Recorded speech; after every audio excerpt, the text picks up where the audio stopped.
బలవంతంగా తన దేవరసం చేయబోయాను. అది నాకు న్యాయం అనిపించలేదు, అందుకే పెళ్లి చేసుకున్నాను తప్ప. నాన్న మీరు రమ్మంటే లోపలికి వస్తాం, కొమ్మటి బయటికి పోతాం. పోతానంటే చాలా అదే చేయి.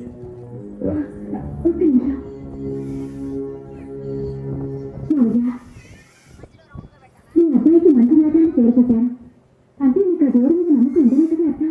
అవును ఆ శివరాత్రి లేనిదే ఓ చిన్న చీమ కూడా కుట్టదంటారు, అవునా? అవును. మరైతే ఆ శివరాత్రి లేకుండానే ఈ పెళ్లి జరిగిందంటారా?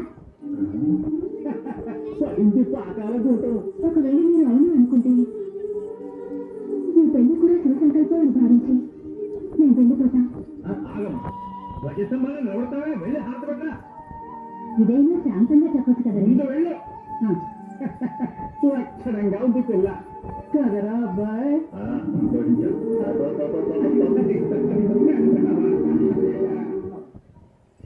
ఏమండి ఏంటండి? ఇలా రండి. విన్నారా? గురువులు మన సిద్ధు గురించి ఏమంటున్నారు? ఏమంటున్నారట? ఎంత కష్టమైన పాఠమైనా చెప్పిన వెంటనే అప్పచెప్తున్నారట. నీ పొలికే. అది మీ కోరిక, నా కోరిక కూడా వచ్చిందట. ఏంటో గురువుల దగ్గర వినయంగా ఉంటాయట, అలాగే ఎవరితోనూ గొడవలు పెట్టుకోలేట. ఇలాగా ఏమండి ఇంకో విషయంలో నన్నే విసిపోయాడట. ఏ విషయంలో? దైవభక్తిలో. దైవభక్తిలోనా?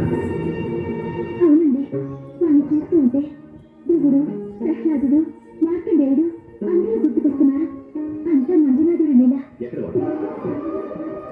ఎవరు మంజునాథుడా? సిద్ధు? ఏ పూజ చేస్తున్నారు? సిద్ధు పూజ.